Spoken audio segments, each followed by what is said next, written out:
Another crazy day here in the United States of America. Probably the most dangerous episode of The Celebrity of President yet today. It was D-Day. In this case, the D stands for dementia, but it was D-Day today.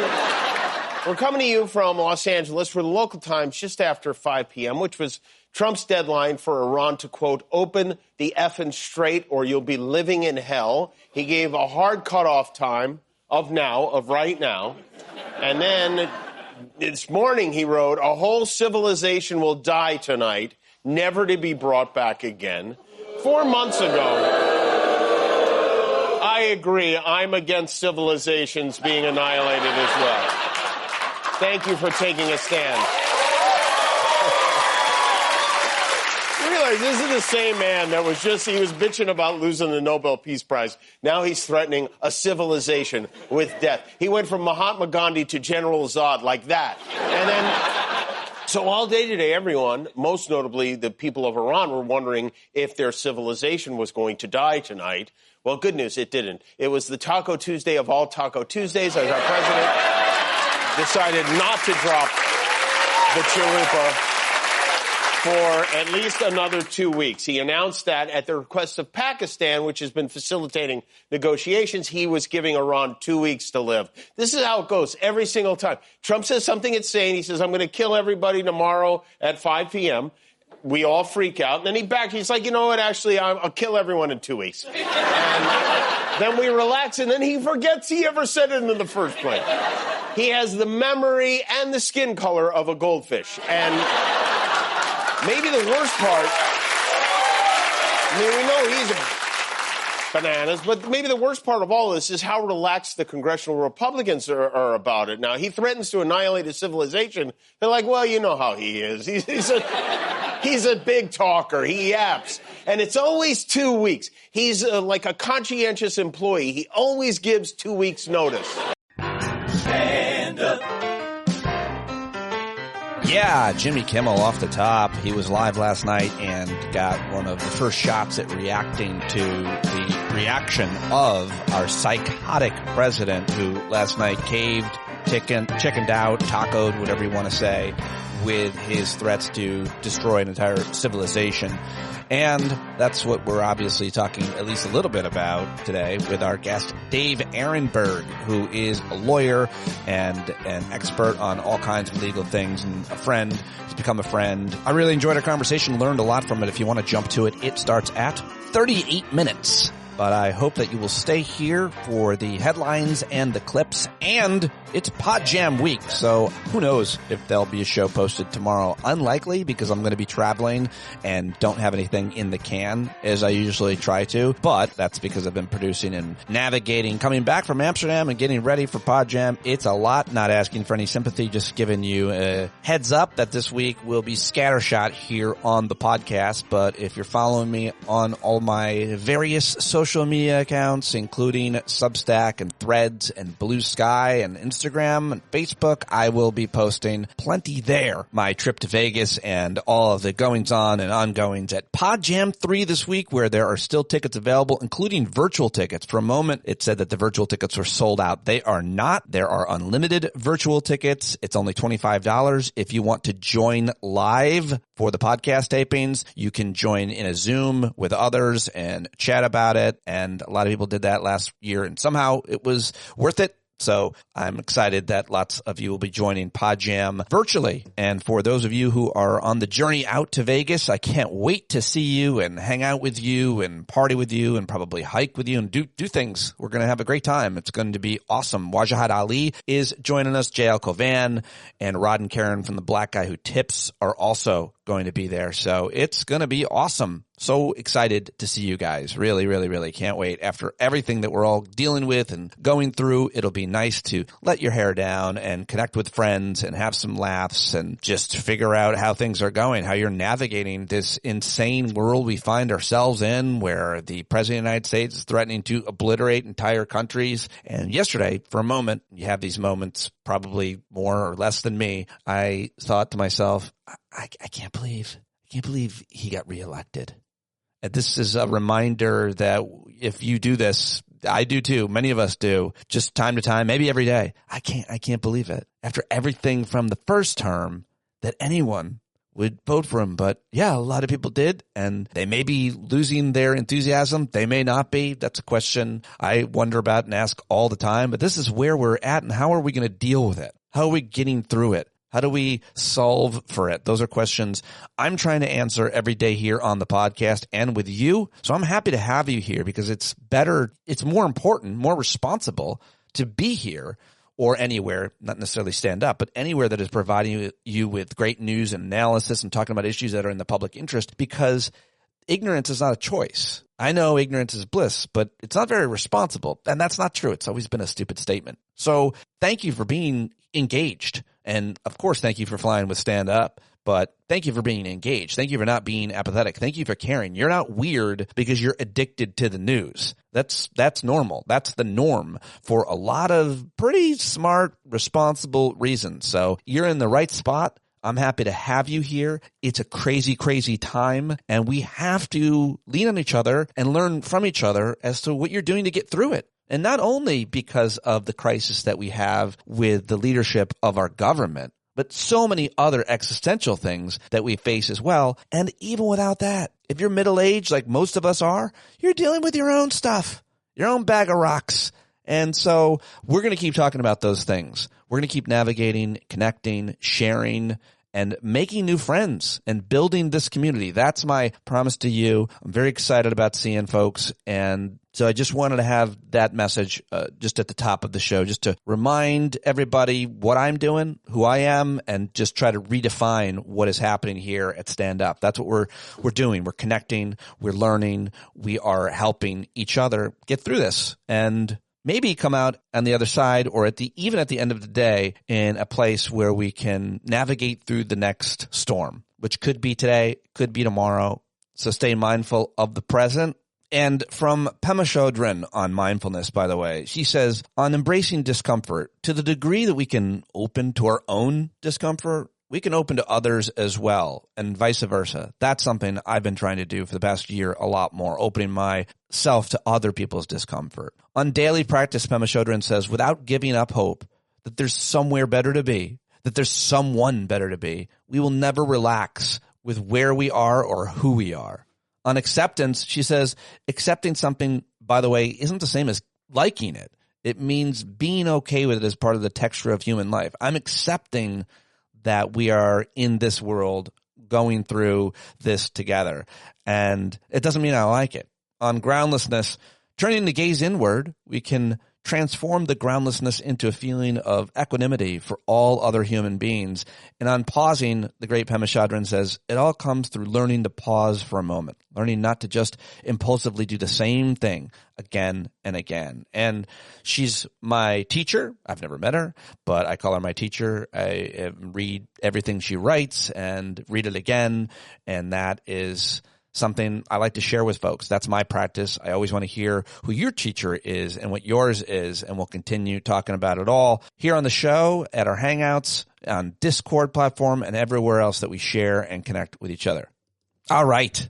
That's my opening message to you as I was finishing, as thinking, I think they're probably here to get reactions to what the hell just happened yesterday and last night. So here we go. My analysis, which I don't offer as much less here at the top, but it's just from a collection of seeing reactions to it, is basically Trump caved, he chickened out, and Iran got pretty much everything that they wanted. And that's how it's being read in Iran in many ways, and that's how it's being seen in America and analyzed when looking at this 10-point plan that was offered and apparently accepted.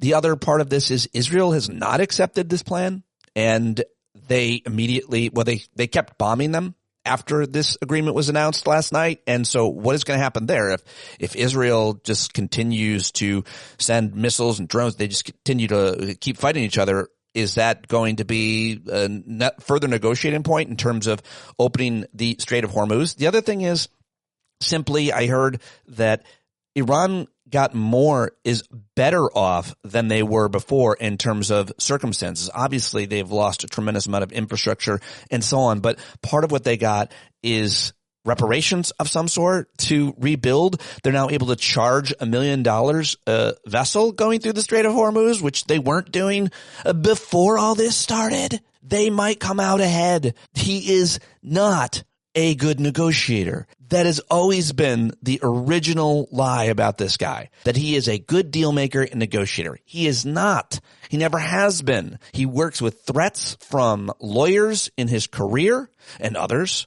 And now he works from threats from the United States military. I mean, this is who he is, and he is a complete failure, obviously, in this case, according to all the analysis that I've seen. And the concern there is that he's going to see that same analysis and react with, how dare you say that I got taken for a ride, or that Iran, like he's going to be pissed about that. So everybody on the left, Democrats, are calling for the 25th Amendment, calling him a madman. And this is like, we are there. We're through the looking glass on the rhetoric of he is a total madman. He has to go. That's where we're at. That's where the Overton window, that's where the conversation is for Democrats, Republicans, for their part, still holding strong. Very few of them peeling away from the president, even with his Easter Sunday message and his threats to destroy an entire society. And so would that have changed? Would it change if he goes through with tremendous violence on infrastructure, civilian infrastructure, electric plants? By the way, unbelievable to see if true. I mean, all the images I saw, and I saw a lot of reporting that Iranians themselves went to these power plants and bridges and linked hands, and I'm sure celebrated when the announcement last night was made that they weren't going to be obliterated, or maybe not. Maybe they didn't celebrate, because I saw some Iranians saying that they feel like their leadership should not have backed down, because that meant that he is just reloading. He's just taking time to reload. So nobody in the world trusts Trump or Putin. They negotiate to buy time, and that is a huge concern. That's my read of the circumstances, and it's also my interpretation of several different opinions. Notice I don't really have an opinion. I don't really care to, because it's all about prediction and we don't have any certainty. So I'm just trying to lay out the different opinions and thoughts and framing that I heard from all different directions yesterday, trying to recap it all for you. And let's get to the rest of those headlines. Over at the New York Times, by the way, it says UN-Iran ceasefire takes hold. Then it says Israel says deal doesn't extend to fighting in Lebanon. Another headline at the New York Times, Trump finds his off-ramp with Iran, but the war's causes remain unresolved. CNN, U.S.-Iran agree to 2-week ceasefire. Both sides portray the deal as a victory. Iran says its military will coordinate passage of vessels through the Strait of Hormuz. The beleaguered Washington Post. Trump agrees to suspend attacks for 2 weeks if Iran opens Strait of Hormuz. Associated Press, U.S., Israel, and Iran agree to a 2-week ceasefire. So there it is. I didn't have that in my earlier analysis, and I'm glad that that's the way the Associated Press put it in the headline. And again, they also have Israel says ceasefire doesn't include war in Lebanon, so they must have put out a press release or announcement. Macron says ceasefire fully includes Lebanon. And Volodymyr Zelensky is using the Middle East ceasefire to call for a halt to the Ukraine conflict. So he's always smart. Those are just some of the headlines around. That's what it says at some of the major media outlets out there right now. And in related news, how much humiliation can J.D. Vance take is a question Dana Milbank asks in a New York Times article, because like yesterday he called the president in front of an audience and he didn't answer the phone. He didn't answer the phone. At a closed-door Easter luncheon at the White House, apparently President Trump decided to entertain the crowd by humiliating J.D. Vance. In addition, he demanded an update on Iran peace negotiations from Vice President J.D. Vance. How's that moving? Mr. Trump asked in a video at the event of the White House seems to have accidentally posted online. It's going good, sir, Mr. Vance replied from the audience. Mr. Trump cut off the rest of the response. Do you see it happening? The president asked about a successful end of the war. The vice president replied, we're going to brief it to you, sir. Then Mr. Trump delivered his punchline. So if it doesn't happen, I'm blaming J.D. Vance, he said to laughter. If it does happen, I'm taking full credit. Does Mr. Vance still not realize the joke is on him? The interesting thing is that he keeps debasing himself, but he gets less and less return each time. As his political fortunes dim, his soul has become a depreciating asset. Really good column by Dana Milbank, and just a way to mention the humiliation of J.D. Vance yesterday in Hungary, where he went to throw his support for another leader in an election, which you don't do and foreigners don't do that. They don't come and campaign for one side or the other. I don't feel like a lot of people aren't talking about that. But anyway, there he was, JD, in Hungary, trying to support Viktor Orban, who's an authoritarian autocrat and ally of Vladimir Putin's. And so that kind of gets buried because his boss was threatening to obliterate the world. More than 50 House Democrats and at least 2 Democratic senators called for Trump's removal through the impeachment of the 25th Amendment. The Education Department terminated 6 civil rights settlements that had required schools to protect transgender students, so they continue to try to target the most vulnerable, which is so evil. And how about this? The British government announced yesterday it would not allow the rapper formerly known as Kanye West into the country because of his history of anti-Semitism. Ye, as he is known, has been scheduled to headline a 3-day festival in London in July. The decision was announced soon after the rapper made a last-minute plea to avoid a ban, saying he was happy to meet with members of British Jewish community to hear their concerns. A major British Jewish group said they would meet with him, but only if he agreed not to perform at the festival. How about that? That's a good negotiation right there. Last year, Australia blocked Ye from entering after he released a song called Heil Hitler. So, I don't know. That seems like a pretty controversial name for a song. I was trying to think of a more controversial name for a song, but I'm coming up short. An American journalist who was abducted by a militia allied with Iran was freed after a week in captivity in Iraq. Her name is Shelley Kittleson, so that's good news. Marjorie Taylor Greene's former district went to the Republican, so unfortunately, our friend Sean Harris didn't win, but he came so much closer than anyone thought anyone could in one of the most hardcore MAGA districts in the state and the country. So it's still a pretty big deal. And in Wisconsin, a very consequential outcome there where the Democrat won the state Supreme Court election, giving liberal judges a 5-2 advantage apparently till 2030. That's right. Chris Taylor won the Wisconsin Supreme Court race last night, expanding the liberal majority in that state. So that's also really good news for the people of Wisconsin. Well, for everybody, I would argue. Let's go to Texas, where officials are planning an overhaul to English and social studies instruction, including a required reading list with Bible passages. Sounds like we're going to have to talk to secular Houston's Dr. Will Judy about that. Will, if you're listening, reach out. Let's set it up. Saw this headline from the New York Times about trade. U.S. imports from China have shrunk drastically, but billions of dollars of the change appear to be the result of accounting gimmicks and outright fraud. How about that? Go read it at the New York Times. And following the largest Medicaid cuts in history, the state of Idaho eliminated a program for people with disabling mental illnesses. After 4 people died, the state reinstituted it. So that's what happens. Wow. How about that? We'll have to talk with our friend Mandy Hansen in Idaho about that. And in California, during an Easter egg hunt, which is fun for the kids in Long Beach, a child was looking for Easter eggs, and the child found a human skull. What? Jesus. Wasn't expecting that.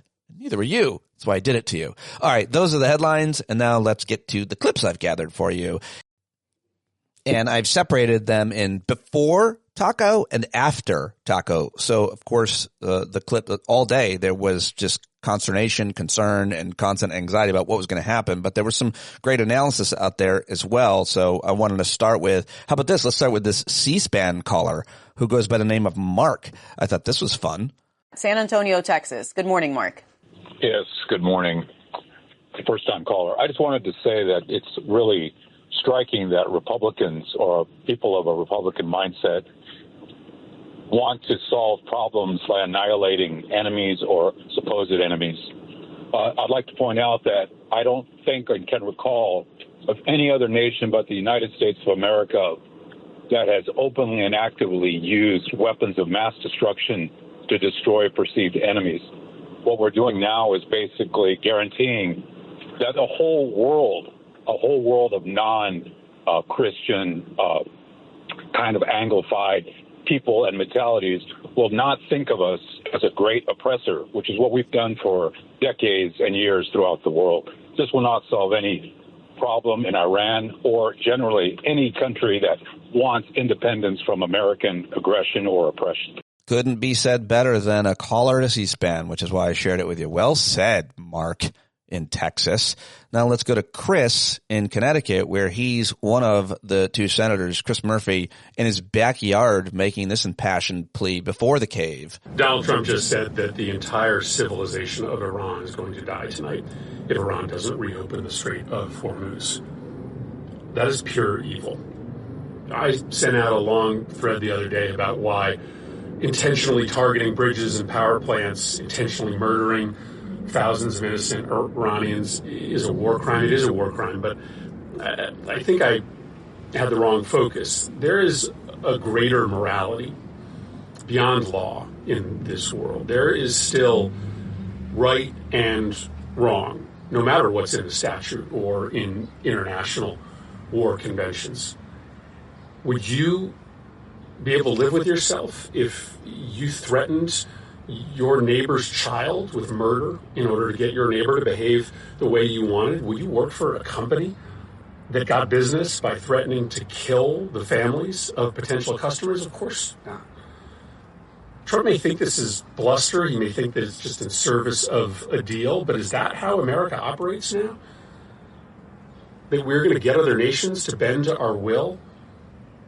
Because if they don't, we are going to end their civilization. We are going to kill thousands of innocent civilians in those countries. That weakens America, but that weakens every single one of us. Right and wrong still have to exist in this world. This is a war crime, what the president is proposing. But even if he doesn't go through with it, even if Iran agrees to a deal, this is just not how the human race should operate, compelling others' behavior under the threat of murder of innocent people. So whether you voted for Donald Trump or not, this is just a time to stand up and say what's right, to make clear that there exists a moral order and a moral law in this world. And what Trump is proposing to do is fundamentally evil. Smart and thoughtful analysis is always from Senator Chris Murphy, who should, in my opinion, be the leader of the Senate. But what is yours? Who do you think should be the leader of the Senate right now? All right, let's go to, I thought this was pretty interesting, Congressman Ro Khanna arguing with Margaret McCallum, who is terrible at arguing, on Fox News. Really reasonable. Do you believe that it was not insulting and in violation of everything we believe in to threaten to wipe out 91 million Americans? Would Ronald Reagan have ever done that? Would any other American president have ever threatened to wipe out 91 million people? I don't think Reagan did that at the height of the Cold War. I guess what FDR probably didn't do that even when we were fighting Nazism. What I'm looking at is... No, but answer that question, Martha. Would FDR have said, let's just wipe out the German people? I can easily answer your question. I mean, we know who tried to actually wipe out entire populations in World War II. Yes, we know the kind of backbone and spine that it took on the part of the United States of America to end those tyrannies. With morality. But what I'm seeing is someone who is Donald Trump has no morality. I think you have to... I'm kind of surprised, actually, that people haven't... that you don't get how the language works. I get it if he's a real estate dealer. I don't get it when you're president of the United States with the inheritance of people. But you're more concerned about the language than the outcome. No, I'm concerned about our values. I'm concerned that no American president would have done this. Do you think Ronald Reagan would have used this language? No, because Ronald Reagan isn't President Trump. Do you think Abraham Lincoln would have? FDR. Do you think George Washington would have? Do you think he said, let's wipe out the British people? Donald Trump has compromised every moral standing. Yeah, exactly. Exactly. Well, I wouldn't agree with Ro Khanna that we fought World War II morally. I mean, it was pretty bad. We firebombed civilians and nuked Japan. So, yeah, we did a lot of bad things in that war. So I'm not sure that that was the best point. Though we're supposed to be better. We should be better. We're supposed to be more enlightened. All right. Well, here is retired Major General Randy Manner. I think this is on MSNBC. Again, these clips are all before Trump caved. I think it's more clear than ever before, this concept of following, that you're not supposed to follow illegal orders. I have already indications that many targets that were recommended by the Secretary of Defense were rejected by CENTCOM, that they were civilian targets. It is something where, again, I don't have firsthand knowledge, it's secondhand knowledge, but I believe that people are already saying no to the to the hierarchy. The CENTCOM commander is walking a very thin line where he is trying to do the best he can to implement military objectives as he understands them without getting fired, is the best way to put it. In the same way that the Secretary of Defense has already fired several other senior Army officers during times of war, which is unprecedented, by the way, for no apparent reason.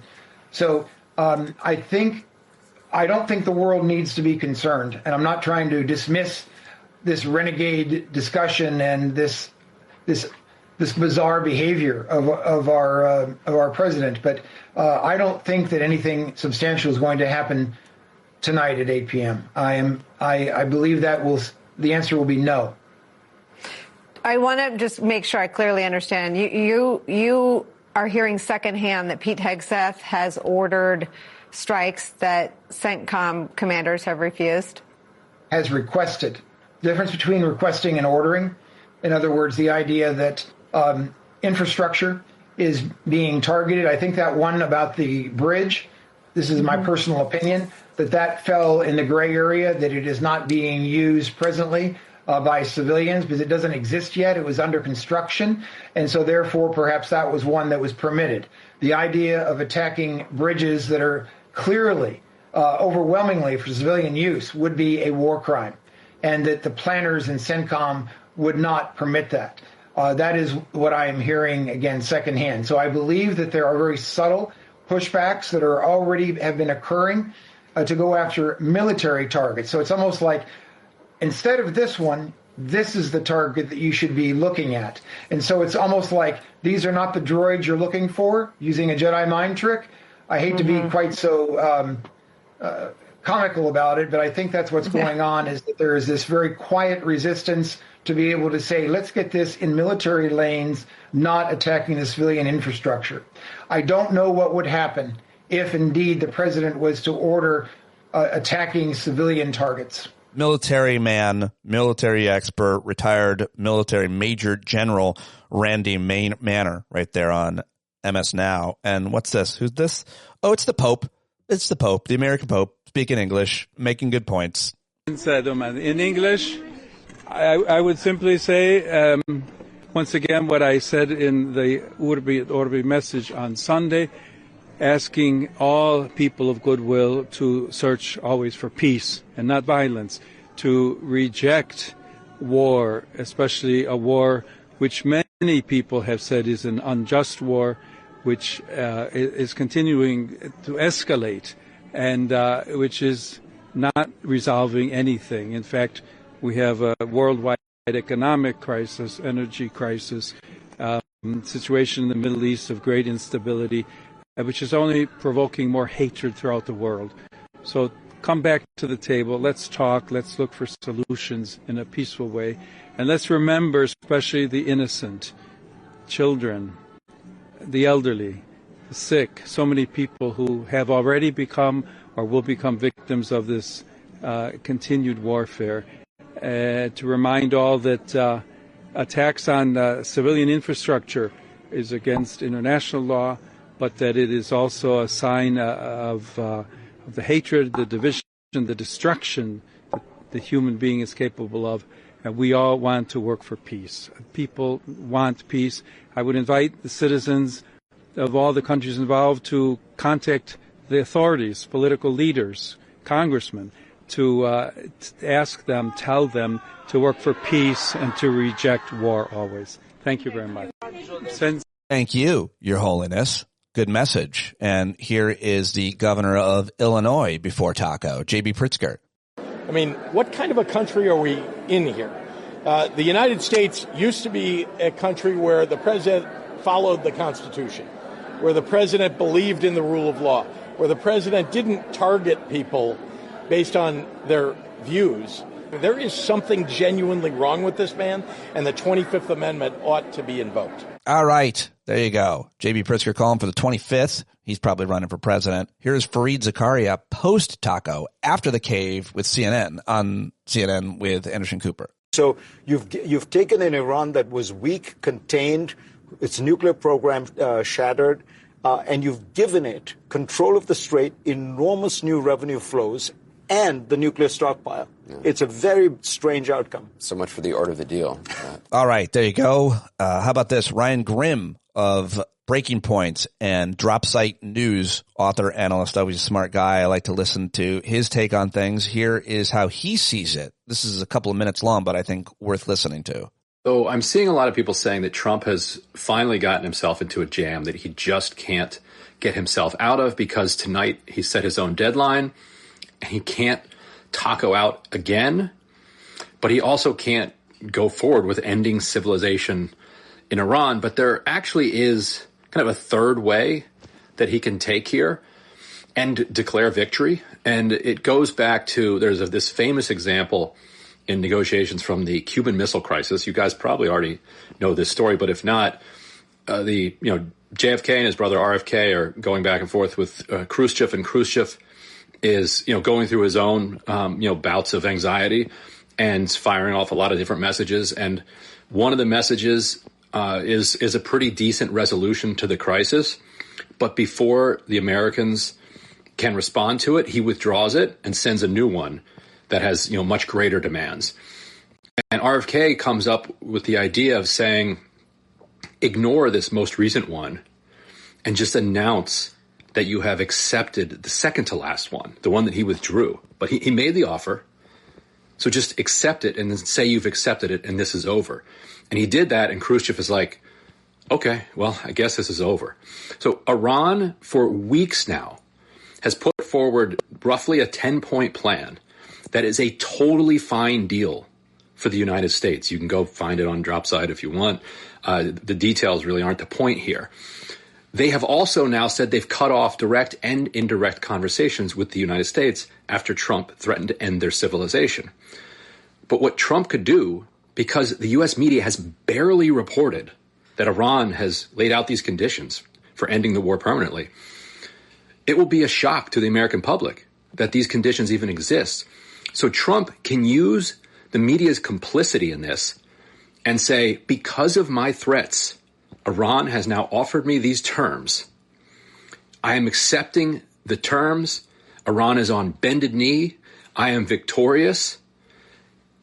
And then this is over. Now, Iran could say, well, hold on a second. Like, we don't really accept these terms anymore, but they are Iran's terms. And at that point, Iran can keep shooting for a while. But at some point, if you're not getting shot at and the U.S. is offering, what you offered, the thing will wrap up. So Trump does have a way out if he wants it. If he chooses civilizational annihilation, that's a choice. He still has choices to make. Yeah, there you go. Well, listen to Ryan Grimm, President. Yeah, I thought that's hopefully that is maybe a way forward. I don't know. Thought it was good, though. Wanted to share it. And now here is also Senator Chris Murphy twice on today's clip show. He was on CNN last night, post-taco, post-cave.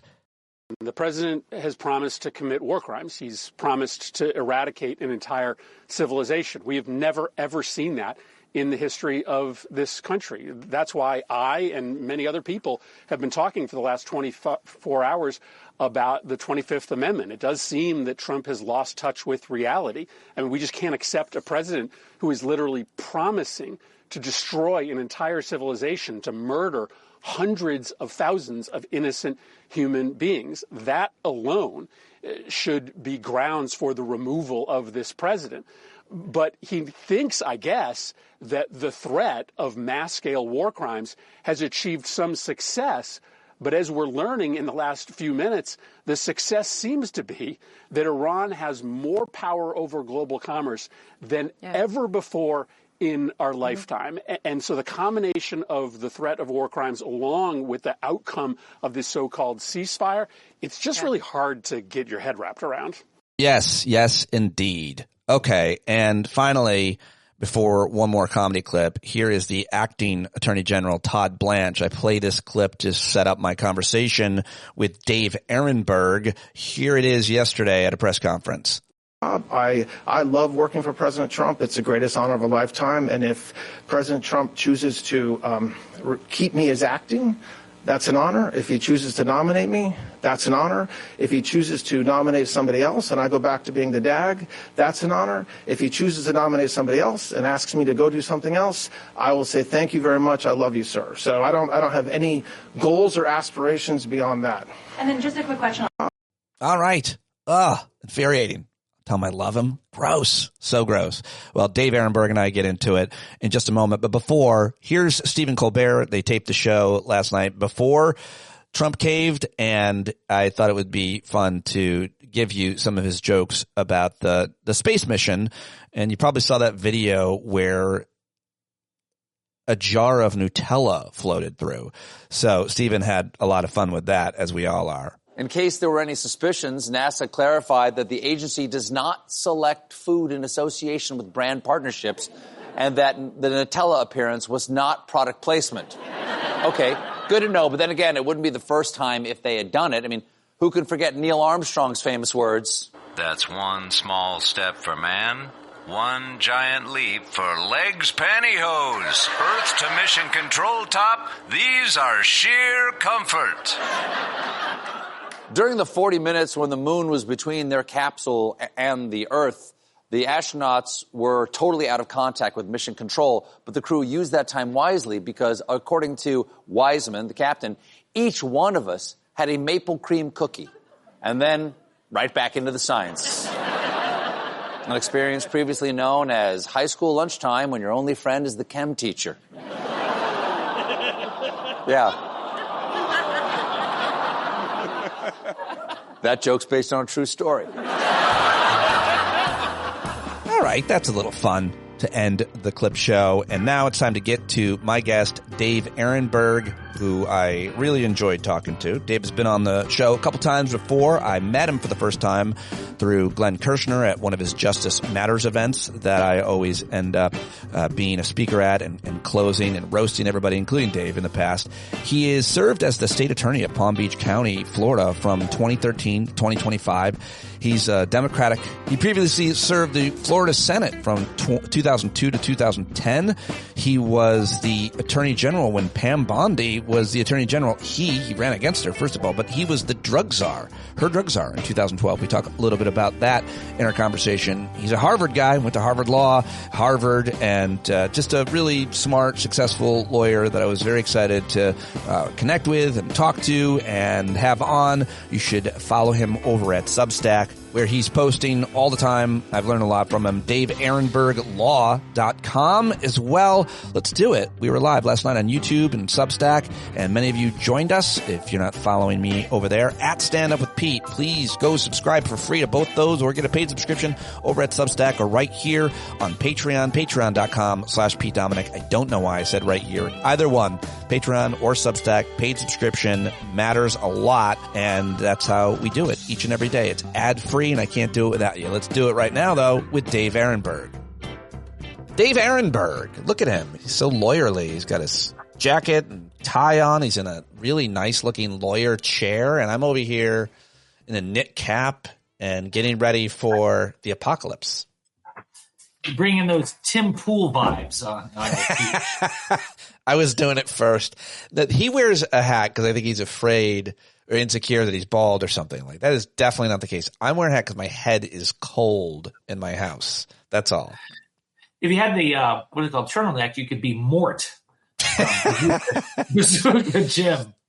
I'm just me, Dave. This is my look. This is my new image I'm trying to create. Yeah, whatever it takes to grow. Look at you over on Substack. 7,000 subscribers. He's kicking ass. If you're not subscribed to Dave on Substack, go do it right now because there's a bunch of things I want to talk to you about. But of course, they were mostly legal stuff because that's where the lane that you are in, the expert that you are. But we gotta just obviously touch on the fact that in 2 hours from now, when we're talking live, you're listening on the podcast, you may be dead because this will post tomorrow. But those of you watching live, this is when we're supposed to attack Iran and destroy the entire society. And I wanted to get your reaction to where we're at tonight and how high the anxiety is. What do you think?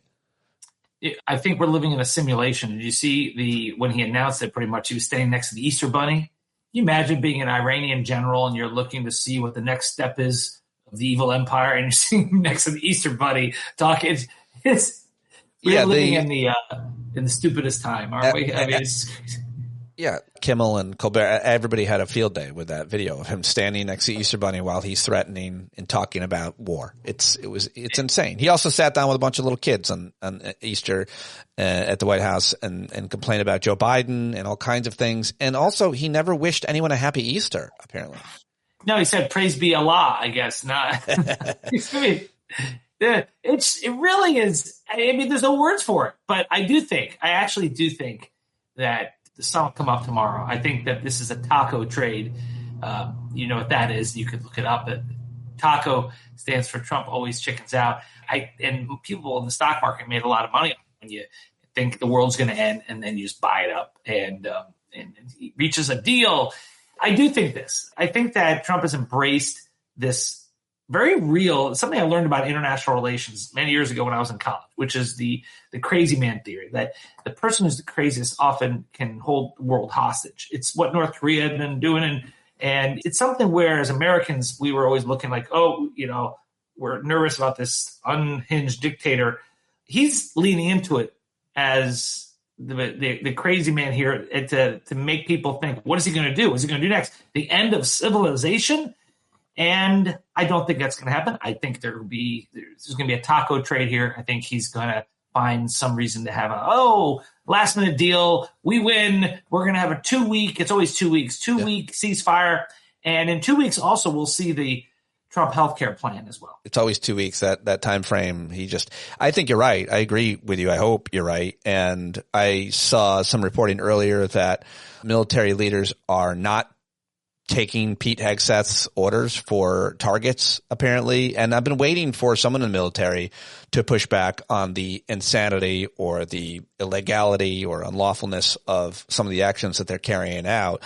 And I wonder if, how much do you know about that international war crimes law, Dave? I mean, like, everybody wants to call something a war crime, or everybody is saying just the threat is in itself a genocidal threat. The Pope is pushing back. A lot of Republicans seemingly are now, certainly pundits. I mean, people are calling for the 25th Amendment, but do you see war crimes being committed, whether it be in the Pacific with the gunboats or the drug boats that they're calling drug boats being blown up, or the attacks in Iran, especially if they were civilian infrastructure or bridges? From a practical standpoint, they're not going to put Trump on trial at The Hague. It's never going to happen. And so are international laws being violated? Very possibly. But what's the practical nature of it? I mean, I'm more concerned about what about our domestic laws, the War Powers Act, which gives you 60 days until you have to get congressional approval. That is coming up. And so at some point, Congress is going to actually have to be Congress instead of this self-emasculated body that it is right now, which just lets the executive branch roll over it. So I think things will change, obviously, in November. I hope that the War Powers Act is at least acknowledged, recognized, because that would be a federal law that would be violated. I put more stock in that than in international law that is violated, that nothing will ever happen to, because we don't even subject ourselves to the ICC or these international courts. That's a great point. Yeah, I saw Secretary of State Marco Rubio, who you probably know, being a Florida guy, talking about Iran breaking international law. And I was like, why are you talking about international law? We don't follow that. Israel doesn't follow that. No one's going to be taking Benjamin Netanyahu, who's been brought up, I think, from the ICC, or Donald Trump, as you said, to The Hague. They don't care about that, but they do seem to cite it if other countries are breaching it. I mean, Iran is doing these cluster missiles, which and targeting civilians, which explode in many different directions, and they really, I mean, they're an outlaw regime. I mean, remember, I don't know of anyone who actually supports the mullahs, and they kill their own people, massacre 30,000 of their own people, but we're not bringing them up at The Hague either, because no one has any respect for international law anymore, and if we're not the moralistic leader of the world, and no one else is going to be. That's been our role in the past. We've been the one where we have a different set of values, and you let the mullahs attack civilians, and then we, have a different set of rules. But now, we're far beyond the when they go low, we go high. That's something. By the way, the Democratic Party, I think, has moved beyond that too, Pete. I think that they've realized that we're going to play by the same rules here, domestically, internationally.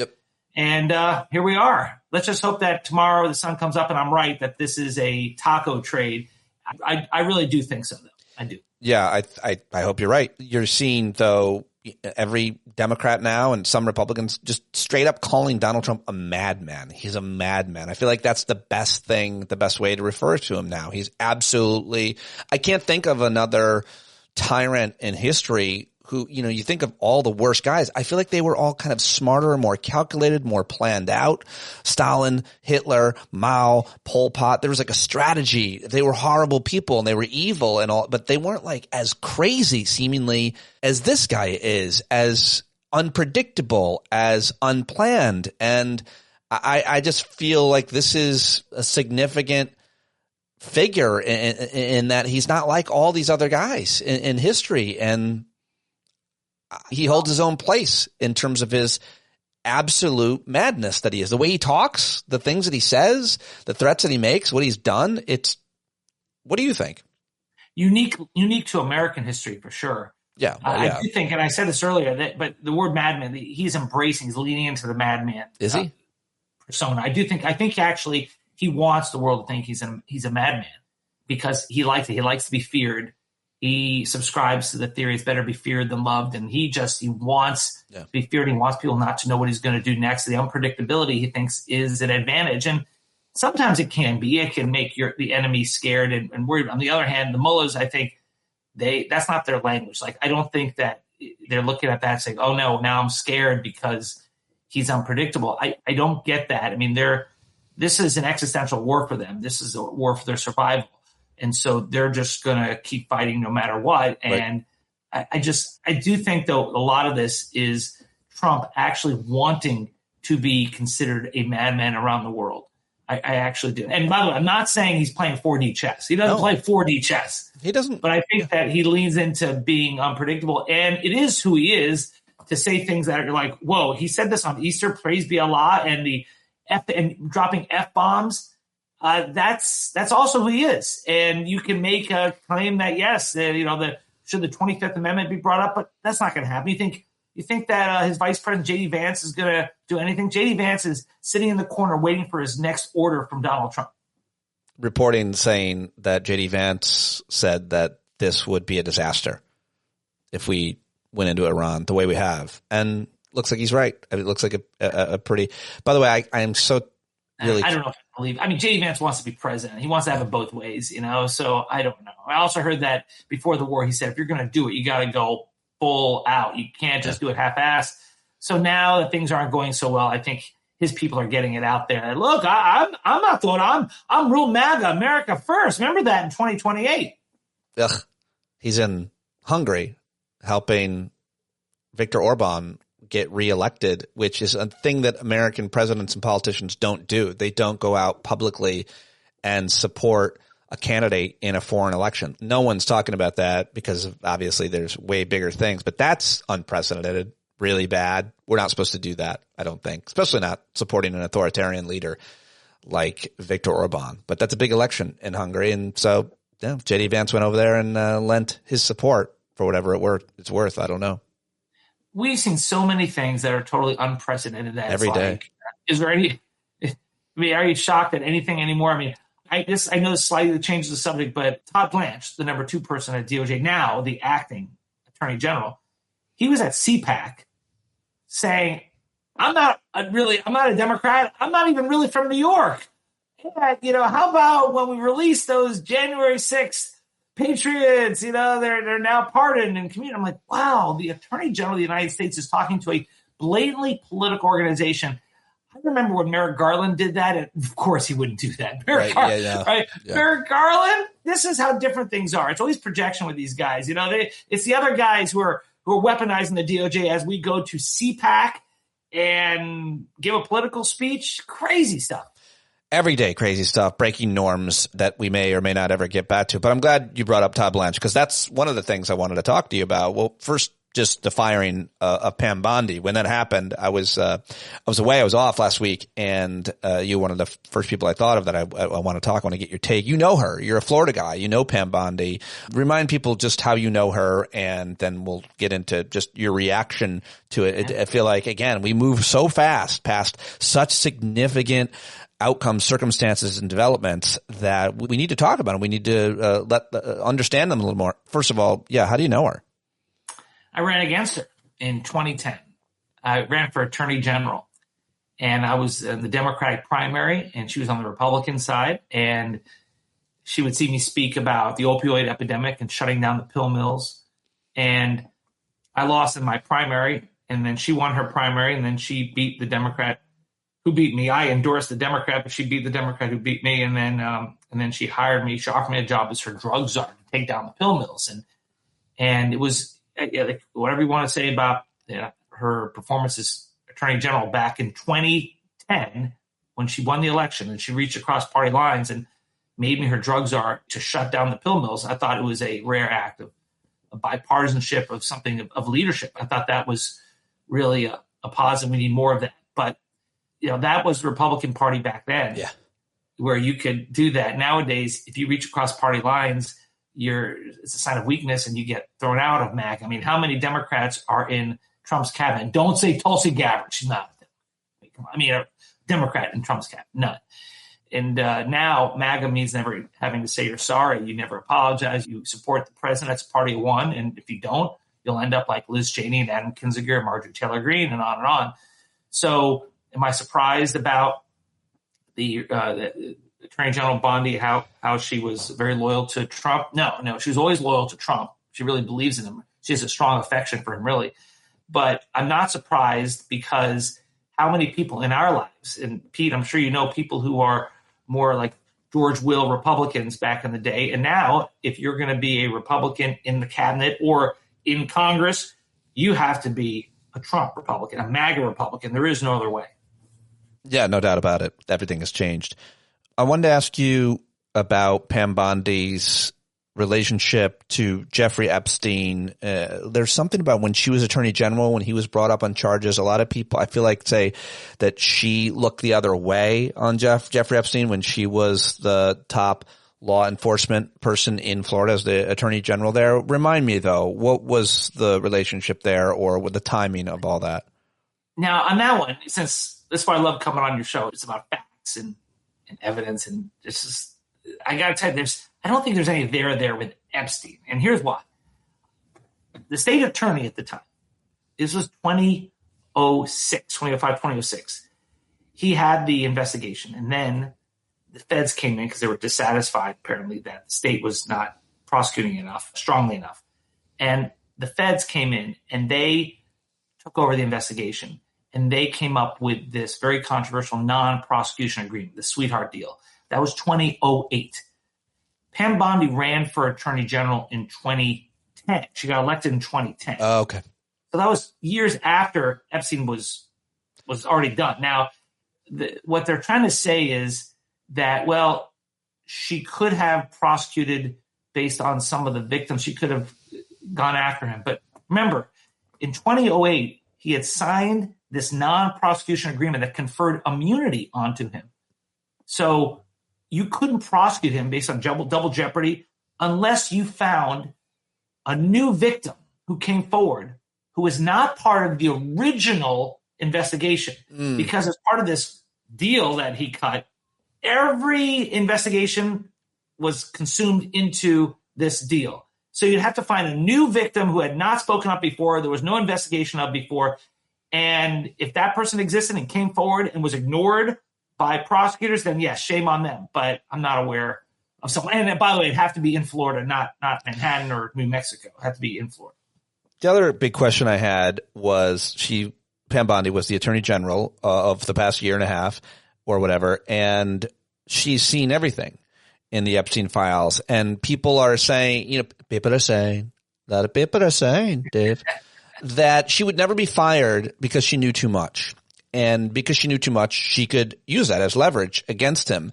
And clearly she didn't. Clearly she didn't say, if you fire me, I'm going to blow the whistle. Clearly, she is still loyal to him. Yeah. So what do you think of that detail that people are saying that she wouldn't be fired because she knows too much? No, she's very loyal to Trump. She loves Trump. This is not like a Lindsey Graham loyalty where, hey, we love you, and then rolling their eyes at Trump behind Trump's back. This is a real affinity for him, and I think he actually really does like her, because you saw the tweet that he did. It was actually a very polite tweet when he said, "Wish you well," but it was actually polite. But he fired her because he doesn't understand the criminal justice system. He believes you can press a button and all your enemies are locked up. Let me just be clear. If Adam Schiff woke up today in a jail cell, Pam Bondi would still have her job.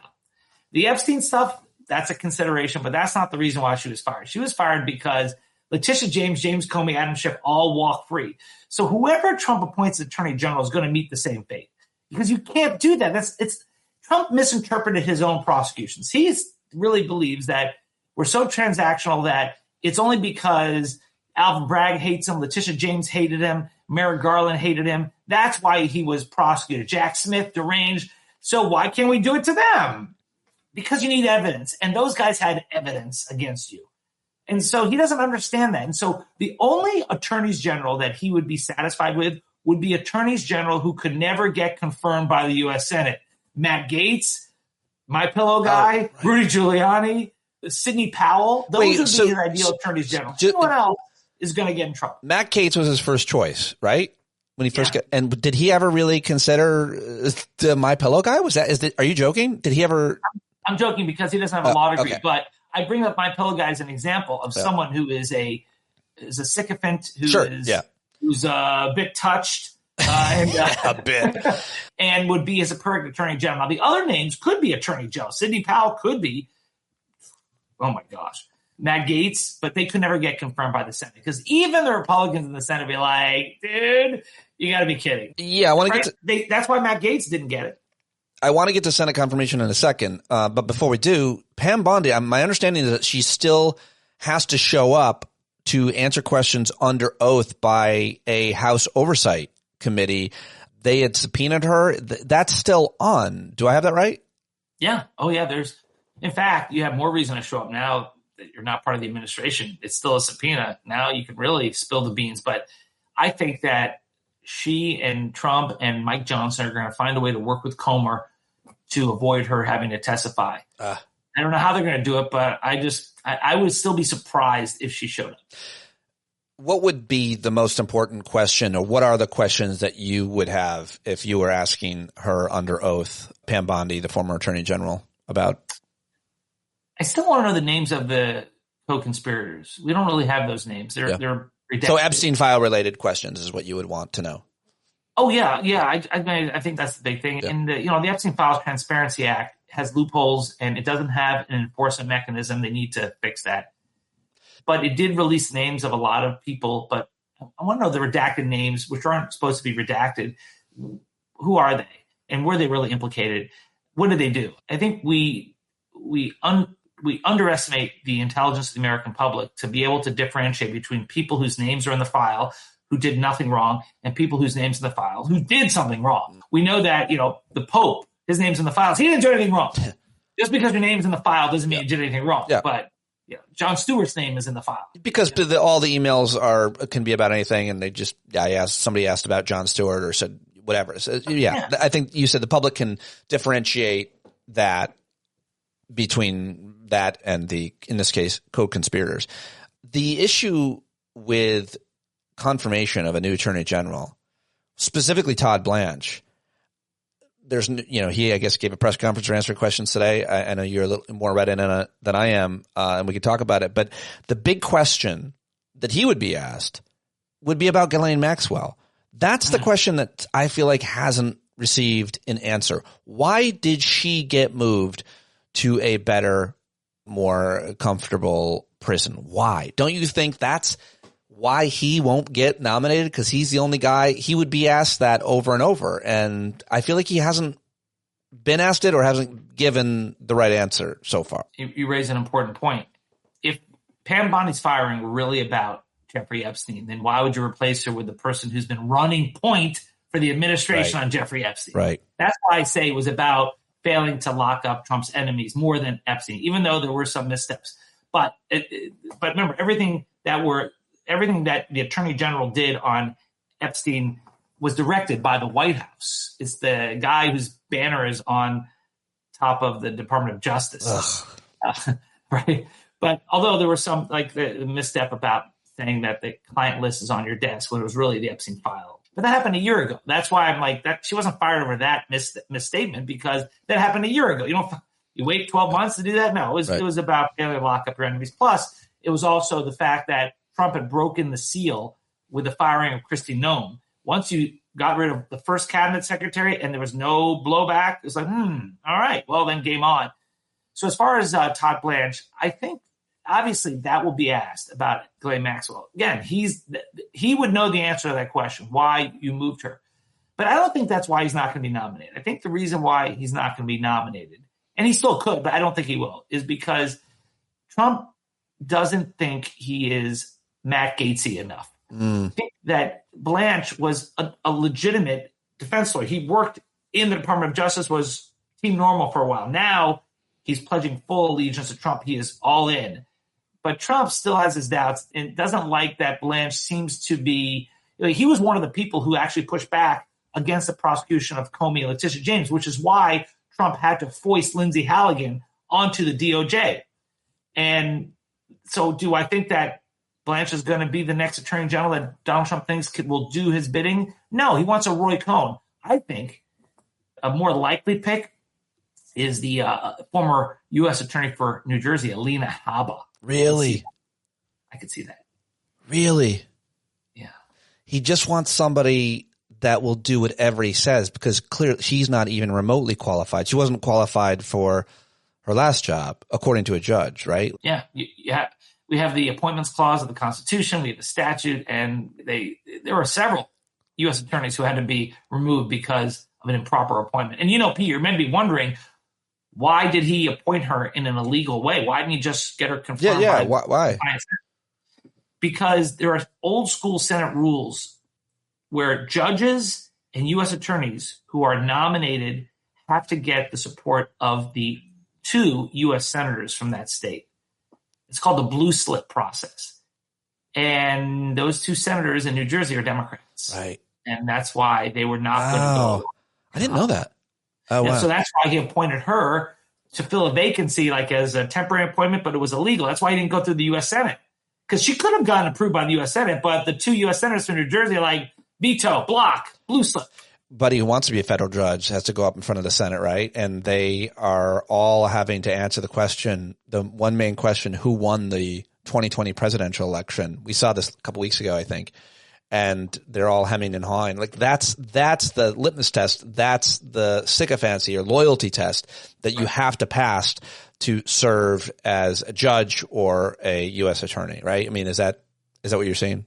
Isn't that crazy? You have to at least pretend that, like, well, Biden is president. Remember, that's what they would say. You had to use the buzzwords, or else you would never get the job, even though you knew the election of 2020 was legit. But you have to like placate the boss in that way. It's embarrassing. It's like emasculating. Like, can you imagine if we did that on our side, Pete? You have to like say something you didn't believe in. I don't think you would ever do that. You'd go up there and say, yes, flat.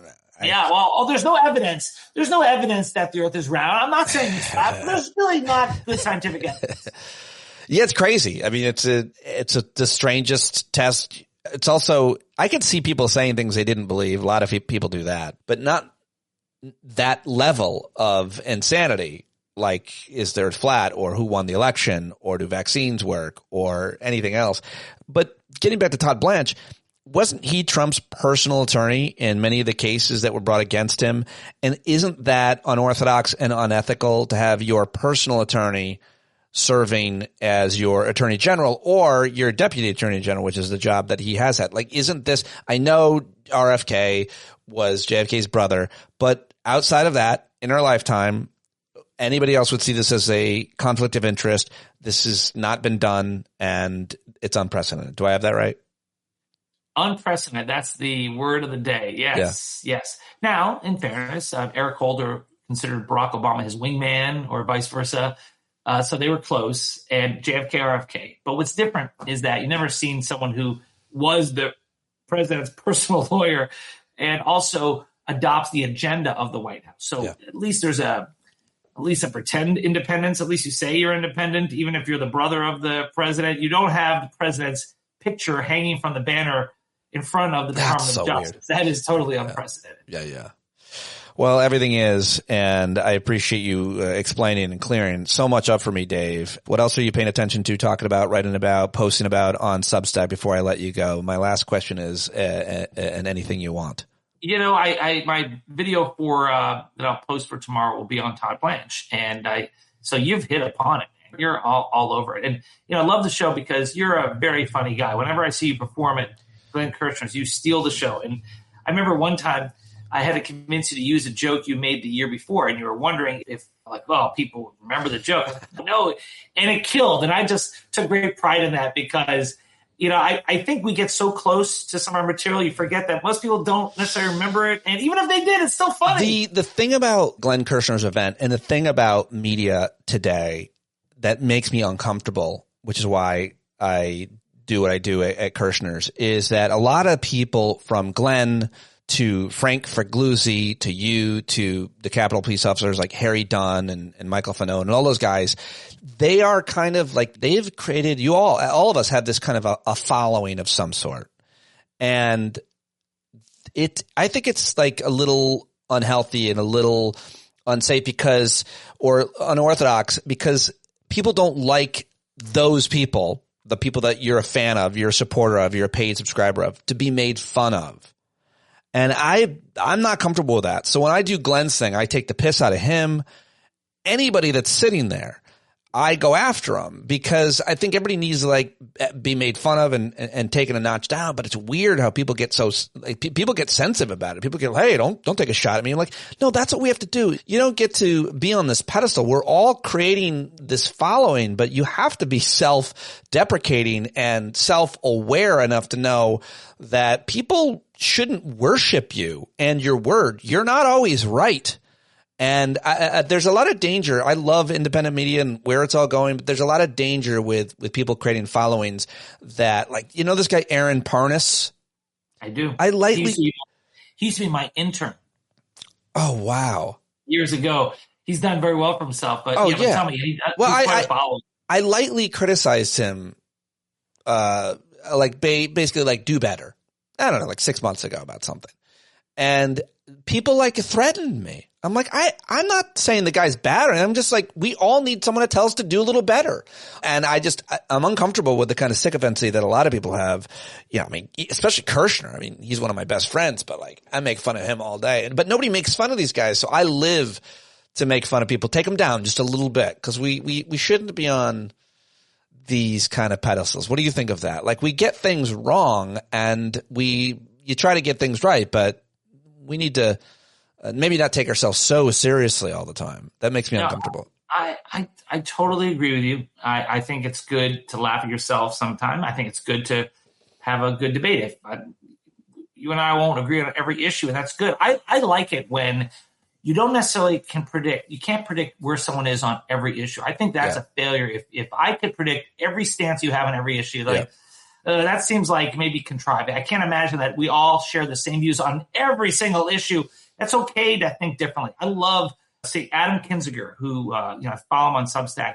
He's a guy who's a Republican who doesn't share our views on everything, but on the most important things about democracy, he does. And I think that there are a lot of people on these platforms who don't want to lose subscribers, and so they meet their subscribers where they are, and they sacrifice how they believe. And by the way, I have been critical of my former intern. I've been critical of Aaron. I've told him, I said that you're choosing stories and the way you present it because you want to make sure your audience is happy. But you have such a following. You have the power to move people. I know where you are, and you have the power to do that. Don't be afraid to do that. And I think that's a positive message, because use that power and respect your audience that way, because your audience will actually appreciate it. And those who want to leave because you disagree with them on one issue, I mean, come on. That's not worth it. the thing about him and a lot of other people, but definitely him and a lot of other people, and I almost made this mistake early in my career, is he and others make it too much about themselves. You're not the story. Your work isn't the story. And you're talking a lot about yourself, and I think it works. It works to create a following. There's no doubt it's effective. But it's not about you. It's about the work that you're doing. And I think that that's something that folks need to try to keep. It's something I certainly try to keep in mind all the time. But, my show is about my guests, and I always weigh in, but usually to make fun of myself, really. I'll give you my take, obviously, and everything. But I just think this hero worship in this country is what brought us Trump, is what my friend Aaron said in the live chat. And I think that we all need to be very careful, especially progressives or non-MAGA people, that we don't do that with the people that we admire and respect. That's dangerous. I think that's dangerous ground, dangerous waters. Totally agree. And that's a great way to end it. That's a great message, Pete. And that's why I hope you have me back. I like having these discussions. Also, yeah, you can see, look how different we are. You're in the cap. I'm dressed up now. I did come from work, so this is not how I dress. You look normally. like you went to college, and I look homeless. Hey, I was a prosecutor for 12 years. I got the law enforcement stuff behind me. I'm a defense lawyer now, but I still have a big prosecutor inside me. And so, yeah, I guess I still dress like one. I have a big prosecutor inside me, too. But different story. Good guy. Anyway, I'll be right there, Gary. Dave, always a pleasure to have you joining me. And, of course, come back anytime you want. It's great talking. You always learn a lot. Thanks for watching live, everybody. Go follow Dave right now. Go subscribe. Get a paid subscription even to Dave's Substack at Dave Aronberg, everybody. And I hope to talk to you soon. Thank you very much, my friend. Thank you, Pete.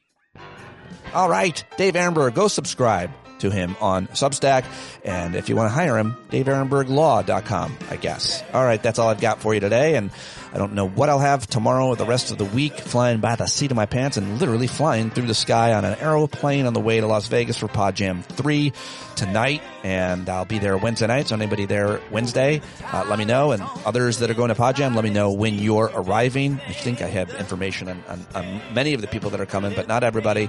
So I look forward to seeing everyone and hanging out with you on Thursday night as well as Friday and Saturday. It's going to be awesome. And I will see you there. Buy a virtual ticket for Podjam if you want. It's like $25. There's a link in the show notes, and you can do that as well. That's it. That's all. I will talk to you tomorrow or at some other point. Follow me on all the social medias, and I'll let you know what's up. John Carroll taking us out as he does every day. The great and wonderful. Go subscribe to his email. He just sent out a new newsletter. He doesn't send it out that often. Doesn't going to inundate you with it. It'd be fine if he did, because he's a sexy man. All right, that's it. JohnCarroll.org. Bye-bye.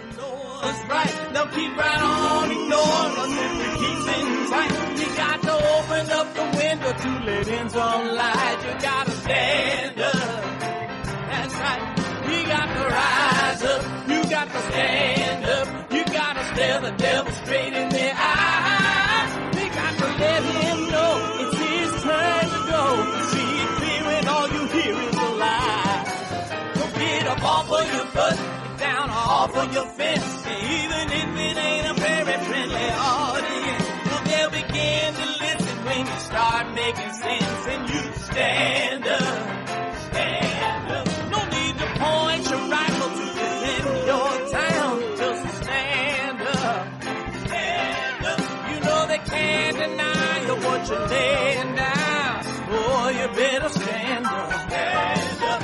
Show your face of every color, yellow, black, red, and brown. See the place where every lost child will finally be found. There's only one thing to do before we stand our ground, and that's stand up, stand up. Well, the founding fathers saw a land for all. They had to stand up, they had to stand up. They had a keen imagination for a crystal ball, drawing all the plans of stand up. But all they had to go on was the time they were in, with other causes for laws, and since they weren't even sin, they knew that change was gonna come before the change would begin. They had to stand up. All right, they had to stand up. We got to stand up. We got to look the devil square in the eye. We gotta let him know it's his time to go and make it clear is a lie. Why you lying awake wondering where the money all went? It'll be the cost of freedom never go unspent. You can see him flee the scene of that experiment if you stand up. Alright, we got to speak up, we got to reach up and raise your voice in every way you know how. Don't be toes up, you got to show up. Ain't no better time to do it but now. No need to pledge allegiance to no wanton tribe. Rise up, show obedience to the voice inside. And listen well and it'll tell you not to run and hide. It says stand up. Got to stand up. Ooh, come on, just stand up. Everybody got to stand up in the darkest hour. Stand up. People got the power. Stand up. Come on, come on, come on. Come on, come on, come on. Come on, come on, come on. Stand